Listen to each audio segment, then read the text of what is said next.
Warriors of the Eternal Sun was my first trip into the world of Dungeons & Dragons. I've completed a game or two that use those rule sets, like Star Wars Knights of the Old Republic, but playing something with the official name wasn't something I'd been able to check off my list until now. I'll readily admit that I was terrified to try this game out, since D&D has the reputation of being fun, but also extremely complex and in-depth. I don't imagine there are many people who started their journey through these campaigns on the Sega Genesis, but after finishing Warriors of the Eternal Sun, I'd highly recommend it. Even if you're someone like me who has little understanding of the finer points of D&D, it played like any other RPG on the surface. It wasn't completely devoid of challenge, but relatively beginner-friendly and a great way to be walked through what these games are all about. The adventure opens with a cutscene depicting a great battle. A human army is defending their castle against a goblin assault, with the goblins having turned the tides in their favor. Just as the castle was on the cusp of falling to the enemy in a final confrontation, it and everyone inside were sucked up into a void that appeared in the sky. When the dust settled, the inhabitants realized that they were in an entirely alien landscape with no idea where they were or how to get home again. On a quest for knowledge and aid, the king commanded a party of 4 individuals to search the new land for answers. This is where our story begins. One thing I learned about D&D games is that you have total and complete reign over the traits of the adventurers that embark on the quest. Games like this, where you can choose your party makeup, are extremely appealing to me.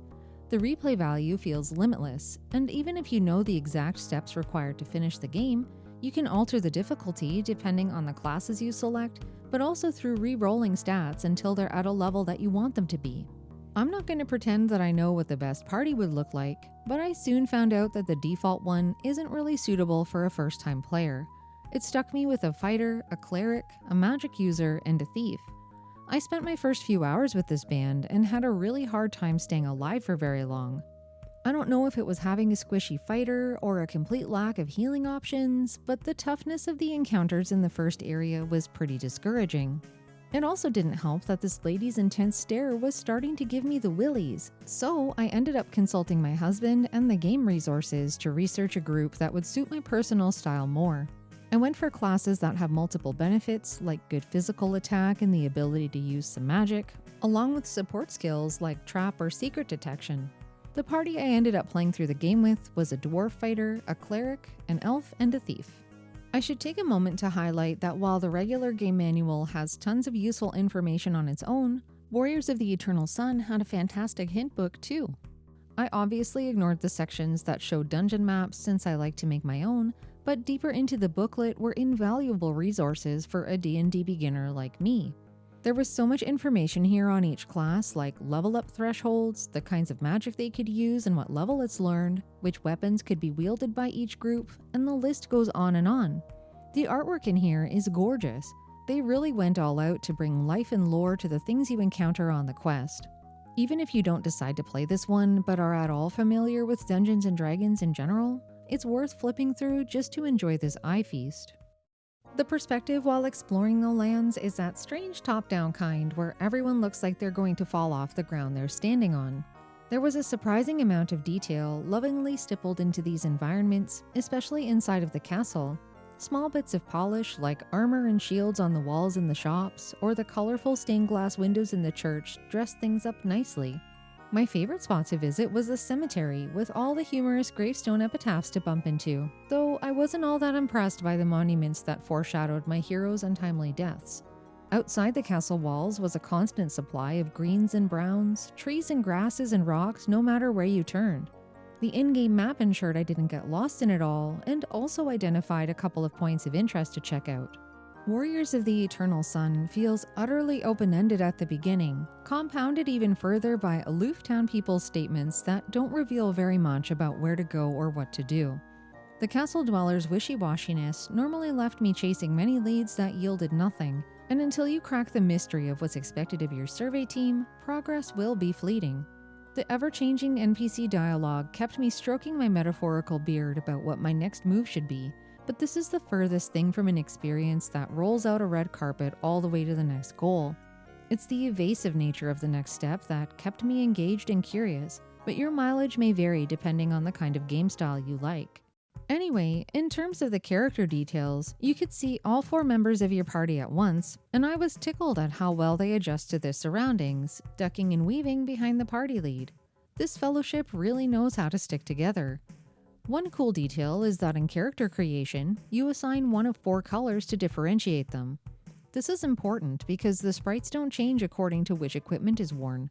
Fighting in this format relied heavily on character position and proximity, and having their appearances remain consistent was crucial in keeping track of the action. The overworld combat was initially embodied in the phrase impending doom. Before I'd gotten many levels for my group, running into an encounter was a death sentence nearly as often as it wasn't for my adventurers. You're able to see monsters chasing you, and while there is a good chance that you can escape if you don't feel like fighting, other times retreating will be impossible. I don't think I ever quite figured out the mechanics of successfully exiting a battle. Once it started up, it was either come out the victor or die trying. Death and I became very good friends during my playthrough, so rather than having to do the walk of shame back to town to raise my fallen comrades each time, I sometimes chose to reload instead. Saving is possible anywhere on the overworld, so as long as I didn't die getting skewered by spike traps deep in a dungeon somewhere, I never lost too much progress this way. The interface for these turn-based battles was intuitive and quick. Instead of going into menus to dig out a move each turn, you assign weapons or magic to 2 slots. Your choice of action depends on which button you press, and what's great is that you have all the time in the world to decide since everything stands still until you make your next move. I thoroughly enjoyed being able to breathe and think things over. I almost always opt for real-time battles and turn-based systems I'm more familiar with, like Final Fantasy games. But here, I needed the extra time to shuffle my people into range prior to mounting my assault. I can't imagine how much the difficulty would have skyrocketed if these encounters had happened in real time. Even though I opted for party members that could use weapons and magic, I only used magic occasionally, since it follows the rule of 1 cast per rest period. I took advantage of the cleric's healing the most, though I did get some value out of Entangle for some of the more daunting beasts. One thing I found interesting was that resting on the overworld didn't seem to come with the risk of being ambushed. I've played Ultima 4 and 5, and in those games, I was in constant fear of having my camp invaded while I was trying to snooze. I was grateful to never find myself in that situation in Warriors of the Eternal Sun. Sometimes I stumbled upon pretty mean monsters way before I probably should have, but I blame my love of risky exploring for that. There's a bridge not too far outside the castle that I crossed despite a few of my party members whining about the dangers on the other side like a bunch of babies. I took this opportunity to face the ever-nagging fear that Dragon Warrior put into me about crossing bridges, and my hubris saw me waving at my good friend Death a short time later. That bridge does eventually need to be crossed to see the rest of the game, but a better approach would have been to slay a few more enemies and get stocked up on cash to outfit my party a bit better first. There was just one small problem with that. The equipment in Warriors of the Eternal Sun is actually expensive to the point of being unobtainable. I remember fighting through a bunch of different dungeons and coming back to town to see if any new stuff was available, only to find that the entire amount of gold I'd collected up to that point wasn't even enough for a single upgrade. Thankfully, there's quite a bit of loot to pick up while out and about. There are the plot-related places you'll need to explore, of course, but I'll be mysterious for a moment and mention that there's also plenty to discover on the overworld if you're willing to look for it. The first time I stumbled into one of these secret locations, I wandered through a small building and came out of a tree on the other side. The anticipation of other trees on the overworld holding these kinds of secrets crept into the deepest depths of my very soul, and I spent the next several hours touching as many as I could, hoping to stumble into something. Anything at all. I won't spoil if my efforts were fruitless or not, but I will say that it's definitely worth scouring this place if you want to save some cash at the shop. While rubbing up on everything that you possibly can looking for hidden passages, you'll at least be accompanied by some of the most rocking tunes I've experienced on the Sega Genesis. I've encountered a handful of really good soundtracks on this console over the years, but Warriors of the Eternal Sun is a cut above almost all of the rest. I came into this game expecting the music to be more aligned with fantasy-style theming, fit for our adventuring heroes and heroines on their valiant quest. Instead, I was blown away by a repertoire of memorable tracks that never got repetitive. The title screen music in particular is high intensity and exciting. Whenever I'd game over, I was actually okay with it since I knew I'd get to hear that music again.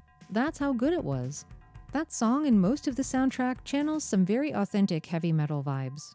The other game mode here is first-person perspective dungeon crawling, where your party gets some reprieve from the harsh outdoors. One of my favorite aspects of these parts is the auto-mapping, since the game keeps track of your movements. The only downside in relying solely on this feature is that if you leave an area or go to a new floor, your map is lost. In the moment, not needing to graph by hand was very convenient, since there were so many of these places to explore. With that said, there were a few incredibly lengthy dungeons that spanned many floors that boggled my mind a bit. I ended up mapping some of that, if only to track fake walls and traps galore. If there's one thing this game didn't skimp on, it's opportunities to poke and maim your people. While in this mode, combat's no longer turn-based and enemies can approach you from any direction. You'll hopefully see them coming and be able to respond in kind, but even with advance notice, I found these engagements awfully unnerving. Fighting at close range in one of the first caves I discovered pitted me against owlbears that steamrolled my entire party in no time flat. While I did have my fair share of daggers and swords, they weren't cutting it for me because getting up close and personal with these jerks and many of their collaborators was just too risky. I eventually forked out some cash for distance weapons like slings and bows. I embraced the cowardly tactics of the ranged hunter, shooting down hallways from afar and dinging enemies before they'd even seen me, which often resulted in their frightened shuffling to take cover. I guess the only reason not to use distance weapons is if you can't stand the sound of them.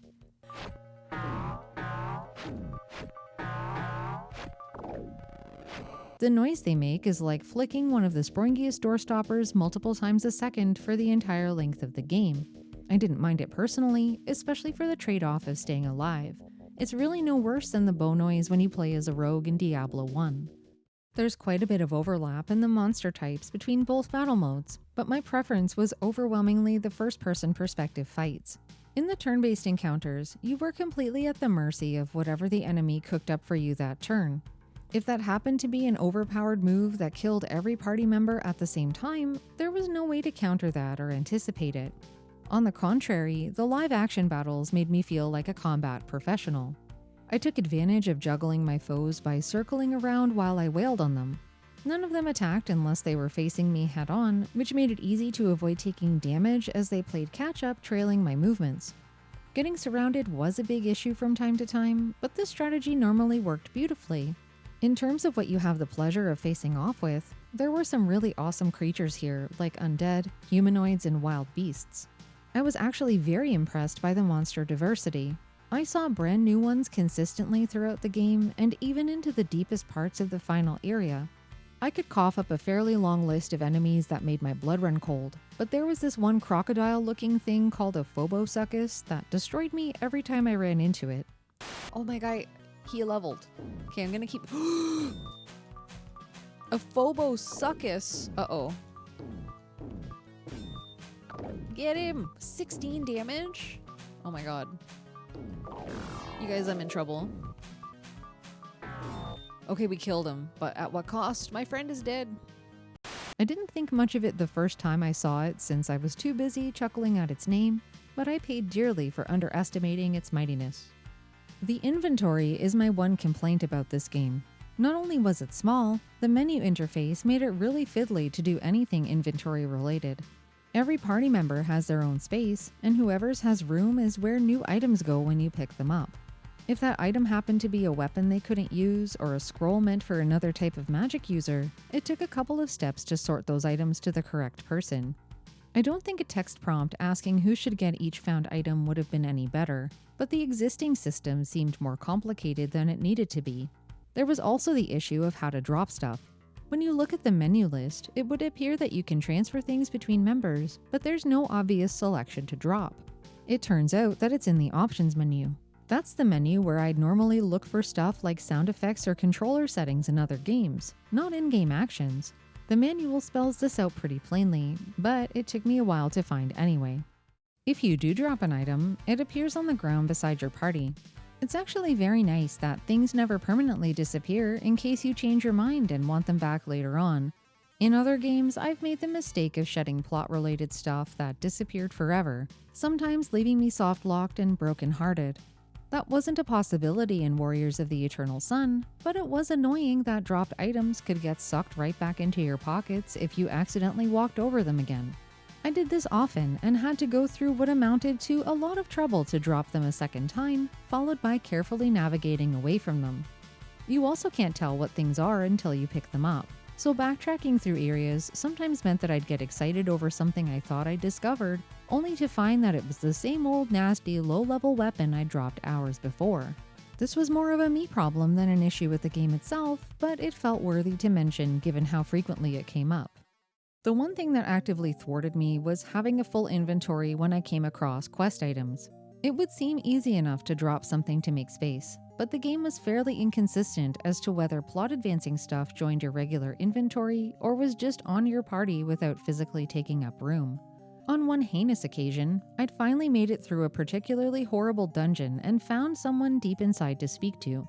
I had my chat with the person there and obtained an important letter to show the king, after which I hightailed it out of there as fast as I could. Unfortunately, while I was completely distracted with celebrating having reached the end of the slog, I didn't hear the inventory full tone when I first walked into the room. And as it turned out, there was actually a second item in addition to the letter that I was supposed to get there. Walking in, the item only flashed on screen for a split second before the NPC jump scare portrait popped up, which I obviously missed seeing. If my inventory hadn't been packed, the object would have automatically been added to my bags and that would have been the end of it. But because I had no space left and accidentally left this thing behind, I eventually had to spend a couple of more hours backtracking all the way through this place for a second time because I couldn't progress. And trust me, this was the last thing that I wanted to do since there were level draining enemies all over the place. The level draining here was especially troublesome because going down a level didn't only mean that you lost your extra hit points and other stat increases. It also affected which spells magic users could cast since many are tied to levels. Losing things like Entangle and Greater Cures was devastating, especially when the level down happened with my elf character. Their experience thresholds are considerably higher than other classes, and getting my lady back to where she was took an incredibly long time. Leveling in Warriors of the Eternal Sun is a bit less straightforward than other games since it's only the character that delivers the killing blow that gets the experience. I never ran into any imbalances in my party level dynamics with this restriction, but I think if you did and wanted to focus on leveling one person, it would be easy enough to control which party member lands the killing blow. It's more inconvenient than anything else. In terms of the overall difficulty, Warriors of the Eternal Sun is undoubtedly challenging, especially through the lens of a first-time D&D player. A great way to describe this adventure is a winding journey where you never know what's around the next bend. The developers left plenty of room for players to fail, but perilous exploration is something that brings me great joy. Throwing down with a new beast for the first time only to be wiped from the face of the planet is never something that gets me down for too long. I look at those situations as opportunities to learn how to improve and strategize a different approach for next time. I don't know if my brain is broken when it comes to this sort of thing, but that feeling of anticipation and dread in games is incredibly motivating for me. I really respect trials that push me out of my comfort zone, and from start to finish, this game shoved me as hard as it could into a world that was constantly full of surprises, good and bad. I loved that. I know I haven't talked much about the story progression here, because I think it's a tale worth experiencing for yourself.